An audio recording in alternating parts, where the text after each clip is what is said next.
एक न एक दिन टकरा कर, भटक भटक कर, द्वार दीवालों को खटका खटका कर यह बात समझ में आ ही जाती है कि अगर प्रेम को तृप्त करना है तो तृप्ति का उपाय परमात्मा में है और कहीं नहीं।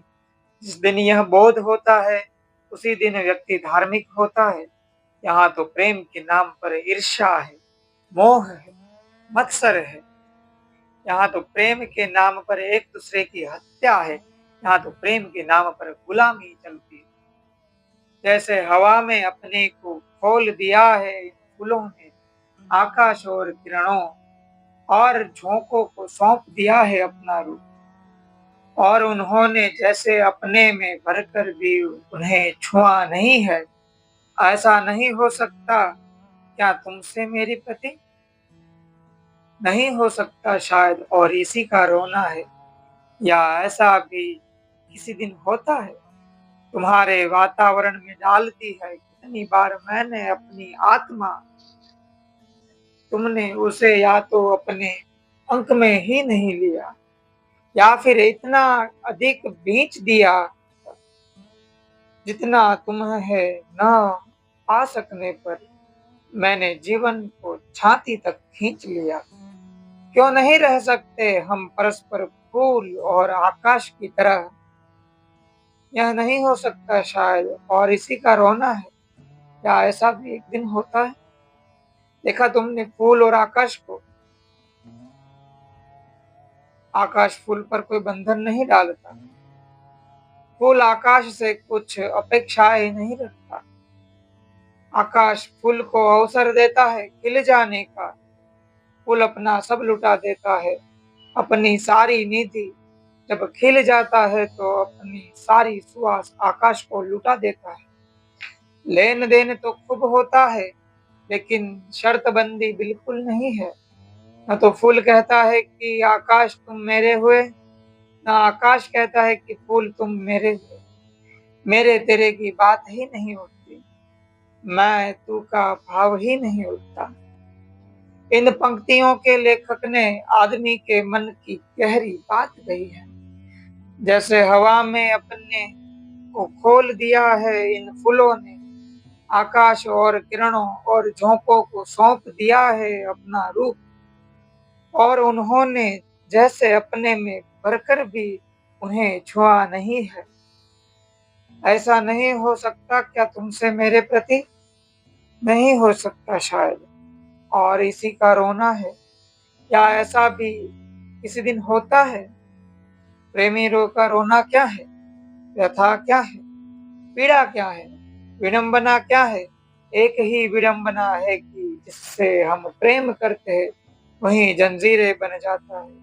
जिससे हम प्रेम करते हैं कर भी नहीं पाते कि वह कारागृह बन जाता है। जिसे हम देने चले थे, हम देने का निवेदन भी नहीं करते कि वह मालकियत की घोषणा कर देता है। जिसे हमने पहले दिन अपने सहज आनंद से दिया था, वह दूसरे दिन अपेक्षा करता है, कानूनी अपेक्षा, मिलना ही चाहिए।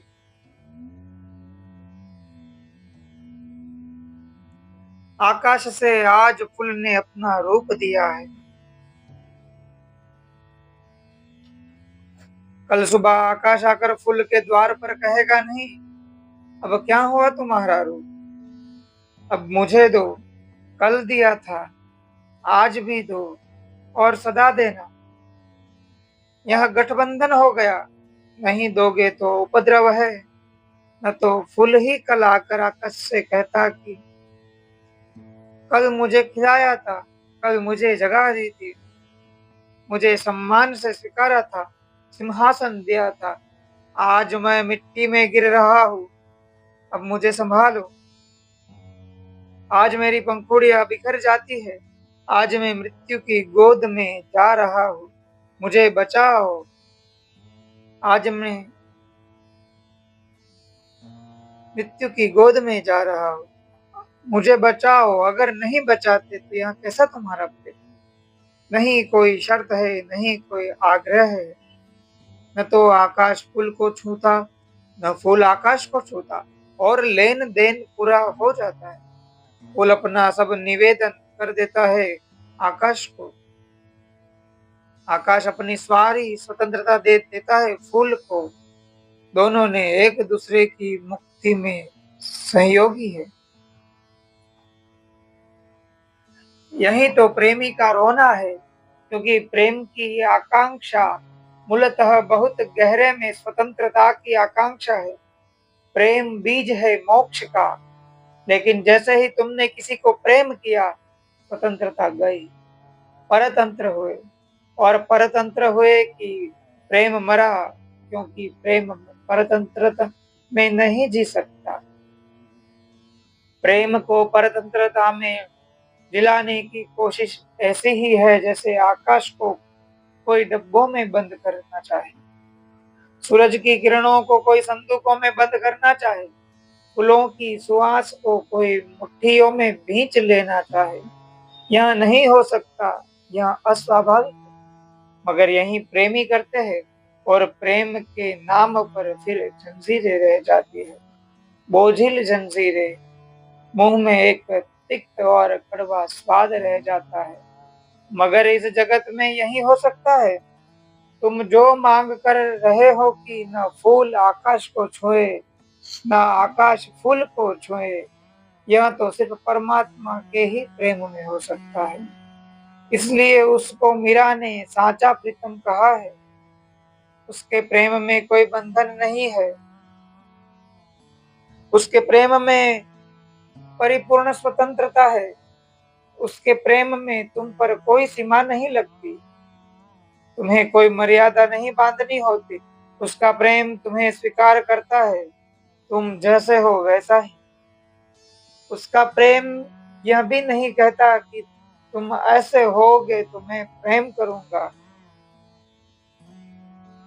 तुम ऐसे नहीं होगे तो मेरा प्रेम अवरुद्ध हो जाएगा। इस जगत में तो सभी प्रेम सशर्त है। तुम जब भी किसी को प्रेम करते हो, तुम कहते हो ऐसा करो तो ही मेरा प्रेम मिलेगा। ऐसा नहीं किया तो मैं अपने प्रेम को रोक लूंगा। यह तो प्रेम न हुआ, यह तो सौदा हुआ, यह तो व्यवसाय हुआ। प्रेम तो आबाद रहना चाहिए, उसके पीछे कोई और हेतु और कारण नहीं होना चाहिए। मेरी मानोगे तो प्रेम दूंगा, और मेरी नहीं मानोगे तो प्रेम छीन लूंगा। तो यह प्रेम नहीं था, यह तो केवल रिश्वत थी। यह तो केवल फुसलावा था। यह तो तुम्हें राजी करने के लिए ऐसा ही था जैसे कि कोई कांटे में आटा लगाकर जल के किनारे बैठ जाता है, मछली को पकड़ते। कोई मछली आटा खिलाने के लिए बैठा है, आटे में कांटा छिपाया हुआ है। ऐसे ही तुम्हारे प्रेम में कांटा छिपा हुआ है। इसलिए मीरा कहती है, यह साचा प्रेम नहीं है, यह सच्चा प्रेम नहीं है। इसमें भीतर तो कांटा है, जहर से भरा हुआ।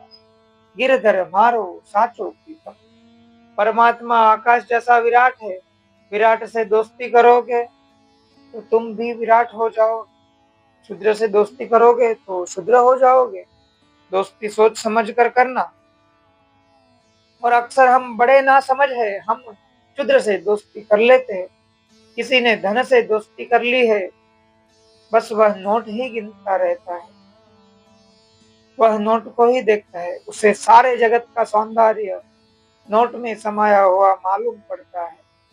किसी ने पद से दोस्ती कर ली है, वह दिन रात एक ही चिंता में रहता है, कैसे और कुर्सी बड़ी हो जाए, थोड़ी और ऊंची हो जाए, थोड़ी और ऊंची हो जाए। सारी जिंदगी दांव पर लगाकर बस कुर्सी बड़ी कर लेता है, और तब कुर्सी सहित गिर जाता है। ये दोस्तियां तुमने बड़ी क्षुद्र से कर ली हैं। दोस्ती ही करनी तो कुछ विराट से करो, धर्म से करो, परम से करो। वही अर्थ है गिरिधर मारो साचो प्रीतम, देखत रूप लुभाओ। रैन पड़े तब ही उठी जाऊं, भोर भये उठ जाऊं। रैन दिना वाके संग खेलू, ज्यों त्यों वाही रिझाओ। मीरा कहती है कि दिन हो कि रात, बस एक ही समाया है हृदय में। सुबह हो कि सांझ बस एक ही समाया है हृदय में। सांझ भी उसकी पूजा को उठ जाती है, रात पड़ते ही उसकी याद से भर जाती हूँ।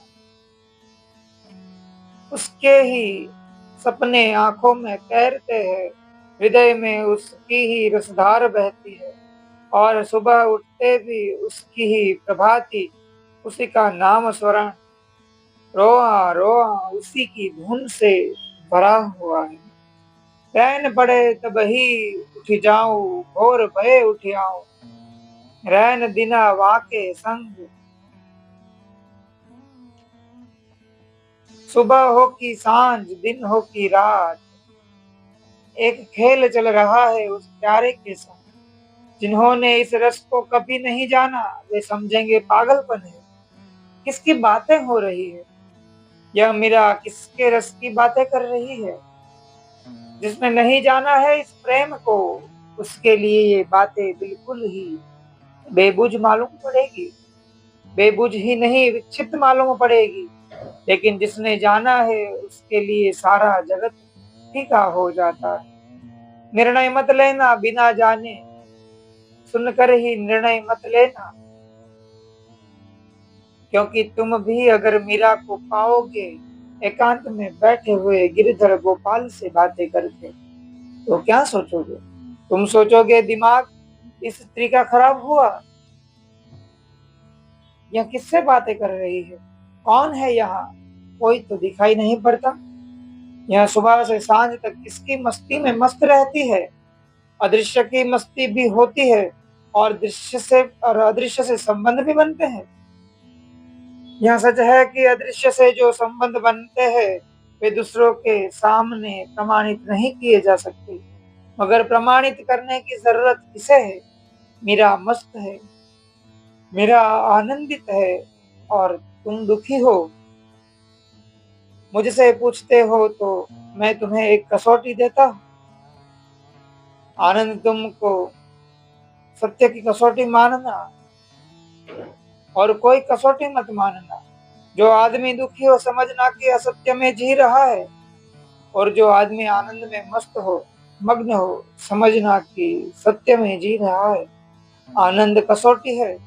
जैसे सर्राफ के घर जाते हो ना, तो सोने को कसने के पत्थर होते हैं, और पत्थर पर उठकर सोने को घिस लेता है। जैसे ही स्वर्ण रेखा खींच जाती है उसकी कसौटी पर, समझ जाता है कि असली है, नकली है, या कितना असली कितना नकली। आनंद कसौटी है, तुम अपने हर अनुभव को आनंद पर कस लेना। तुम बैठे अपनी पत्नी से बात कर रहे हो, कोई तुम्हें पागल नहीं कहेगा, क्योंकि पत्नी दिखाई पड़ती है। चित्र लिया जा सकता है, चार गवाह जुड़ाए जा सकते हैं। पत्नी तुमसे बात कर रही है, मगर सवाल यह है कि क्या तुम इस बात करते वक्त आनंदित हो? अगर आनंदित नहीं हो तो सारी दुनिया गवाही दे कि पत्नी असली है, तुम असली हो, और तुम्हारे बीच जो वार्ता हो रही है वह असली है। क्या सार? अगर नर्क ही पैदा हो रहा है असली से, तो क्या सार? मीरा को पागल मत कहना, क्योंकि मीरा को अगर पागल कहा तो तुम उस दिशा में जाने से अपने को रोक लोगे, भयभीत हो जाओगे। पागल तुम हो, पागल यानी जो दुखी है, और जिसने अपने दुख को ही वास्तविक मान रखा है, और जिसने वास्तविकता की ऐसी व्याख्या की है कि सिर्फ दुख ही वास्तविक मालूम होगा, और आनंद कभी वास्तविक नहीं मालूम होगा। यह बड़ी झंझट में पड़ जाएगा। उसने द्वार ही बंद कर दिए परमात्मा के।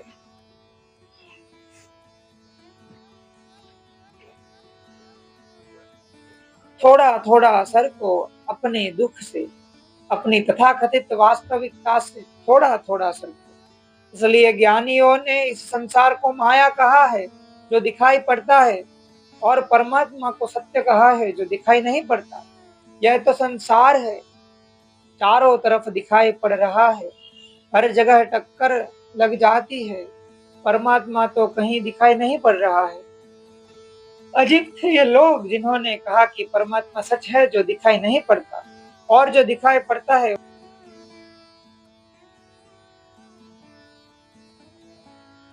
वह झूठ है, माया है, स्वप्न है। रात भी तो तुम्हें सपना दिखाई पड़ता है। दिखाई पड़ने में कोई कमी नहीं होती। सुबह उठकर पाते हो कि सपना था। ऐसे ही एक दिन जब मौत आएगी द्वार पर, पाओगी कि सब सपना था, मगर तुम बहुत देर हो जाएगी जानोगे। उसके पहले थोड़ा अवसर का उपयोग कर लो। आनंद की कसौटी को समझो। अपने जीवन की हर अनुभूति को आनंद पर कसो कि इससे आनंद उपलब्ध हो रहा है, इसमें मस्ती सघन हो रही है, इससे मगन भाव आ रहा है। मगर आ रहा है तो छोड़ो फिक्र। विज्ञान क्या कहता है? तुम ठीक राह पर हो।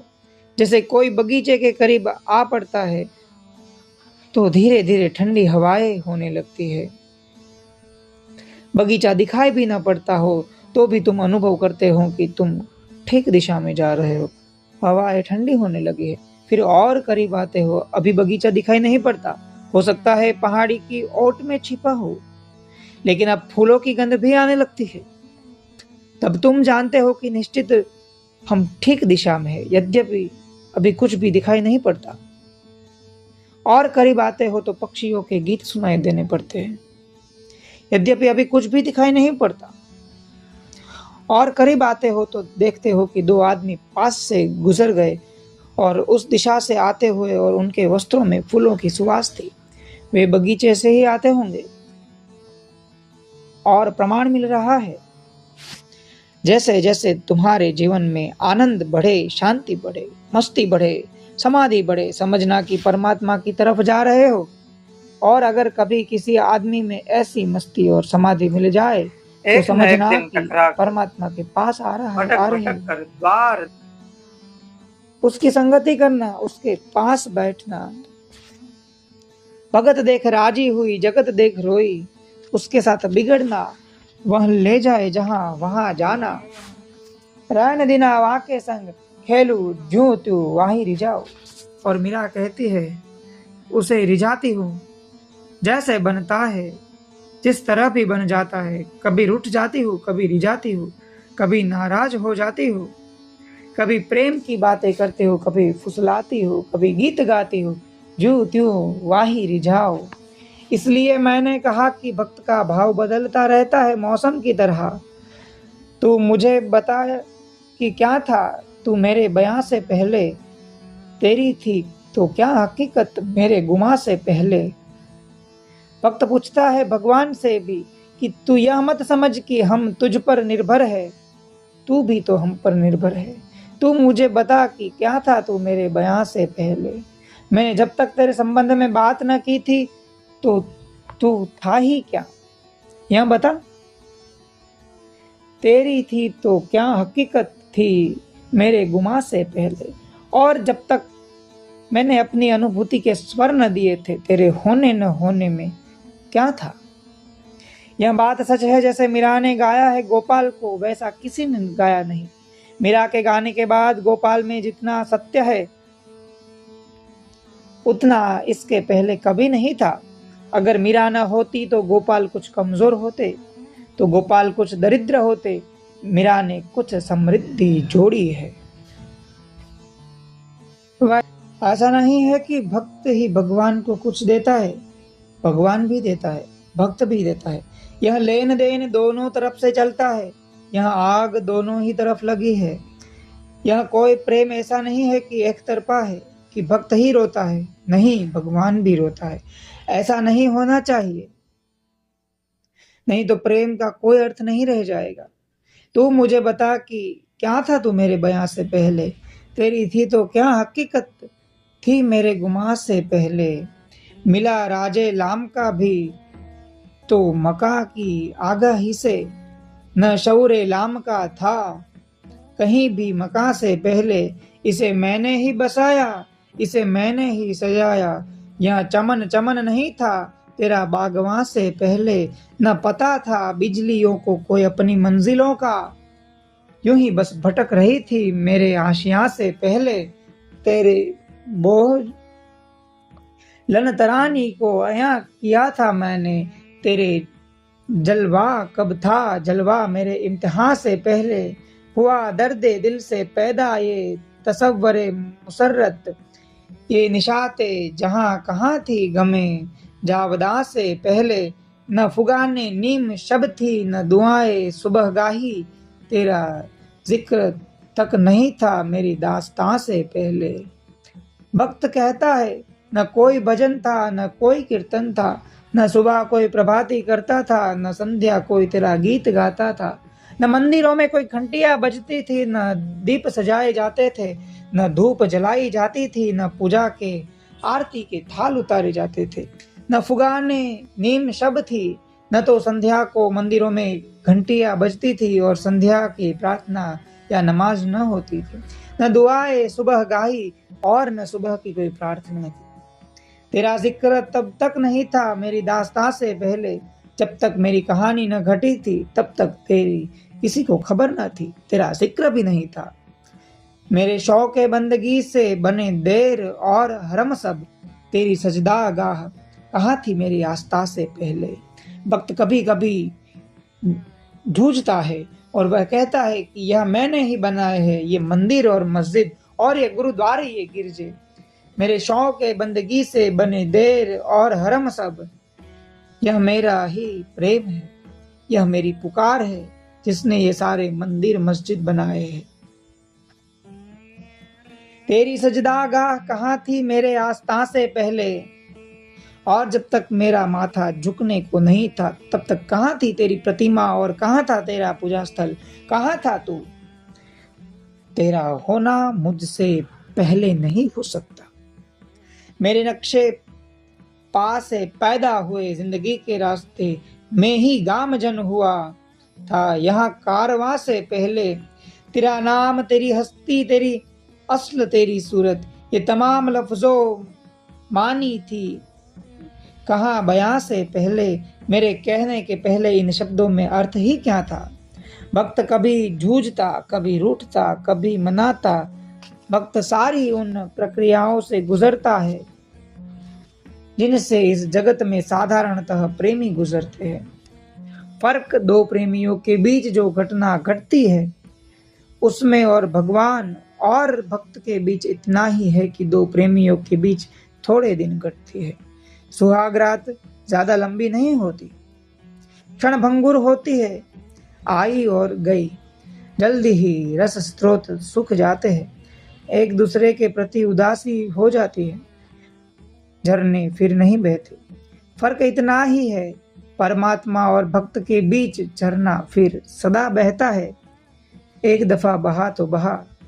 यही तो अर्थ है साचे प्रीतम का, शाश्वत प्रेमी है परमात्मा। ऐसा नहीं